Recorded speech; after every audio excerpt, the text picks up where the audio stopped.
नमस्कार बंधुरा आमी रजनी गुड मर्निंग सबाई केमन आछेन आबार आज के एक नतून भिडियो निये चले एसेछि। देखुन बाबू नास्ता खाচ্ছিল स्नान टान सेरेও নিয়েছিল ব্রাশও করে নিয়েছিল আমিও স্নান টান সেরে পুজো করে নিয়েছিলাম ব্রাশ করে তারপর নাস্তা নিয়ে বসে গেছি।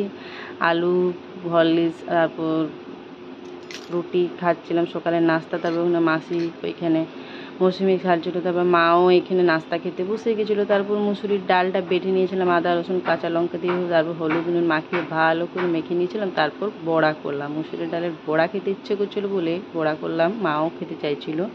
তারপরে এখানে বাজার থেকে বাবা মাছ এনেছিল, যে মাছ আর চুস্তা ফুটি এনেছিল। বাবা বলল চুস্তা ফুটি পাকা কুমড়ো হাটের থেকে আনা হয়েছিল সেটা দিয়ে রান্না করতে। তারপরে এখানে আমার ছেলেটা দেখো খেলা করছে, যেটা নতুন বাড়ি মাদের বানা হচ্ছে সেইখানে।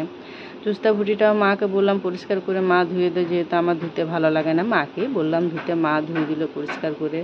চুস্তা ফুটি ধুয়ে দেওয়ার পর মাকেই আমি বললাম রান্না করতে, যেহেতু মা রান্না করে দারুণ। যে কোনো রান্নায় মা করে, মায়ের হাতে রান্না খেতে আমার খুবই ভালো লাগে। এখানে দেখুন কড়াই তেল পেঁয়াজ চুস্তা ফুটি পেঁয়াজ দিয়েছিল, তারপর চুস্তা ফুটিগুলো দিয়ে মা লাল লাল করে ভেজে নিচ্ছে। এটা লাল লাল করে ভাজা হয়ে গেলে ওর মধ্যে কুমড়ো আলু দিয়ে দিবে। তারপর মা ভাজছিল, রান্না করতে করতে মা হাসছিল যে আমাকে ভিডিও করছিস, হ্যাঁ তোমাকেও একটু করি। তারপরে এখানে আলু কুমড়ো দিয়ে দিলাম। আলু কুমড়ো দেওয়ার পর ভালো করে নেড়ে চেড়ে নেবে, নাড়াচাড়া হয়ে যাওয়ার পর ঢাকা দিয়ে দেবে। তারপর যেরকম মশলা দেওয়া হয় আদা রসুন জিরে কাঁচা লঙ্কা বাটা হলুদ নুন দিয়ে পরে আবারও ভালো করে কুমড়ো আলু একবারে কষে নিলাম।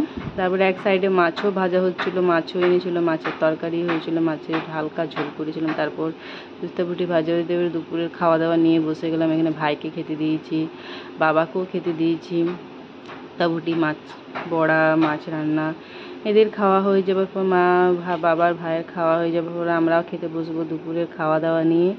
এখানে দেখুন মা খাচ্ছে দুপুরের খাবার, তারপর ছোট বোনও খাচ্ছে, খেতে দিয়েছি। আমিও খেতে বসেছি, এখানে পুষ্পমাসিও খাচ্ছে, আমিও খেতে বসেছি। এই দেখুন বড়াটা ঝাল ঝাল হয়েছিল, দারুণ হয়েছিল, ঝাল ঝাল করে বানিয়েছিলাম, খেতে ভালো লাগছিল। তারপর দুপুরে খাওয়া দাওয়া হয়ে যাওয়ার পর এখানে আমি আর বাবু একটু দাঁড়িয়ে ভিডিও করছিলাম, খাওয়া হয়ে গেছিলো প্রায়। আজকের মতন এখানে ব্লগটা শেষ করছি। অবশ্যই শেয়ার করবেন, কমেন্ট করবেন, প্লিজ চ্যানেলটিকে সাবস্ক্রাইব করে দিবেন। Bye bye, tata.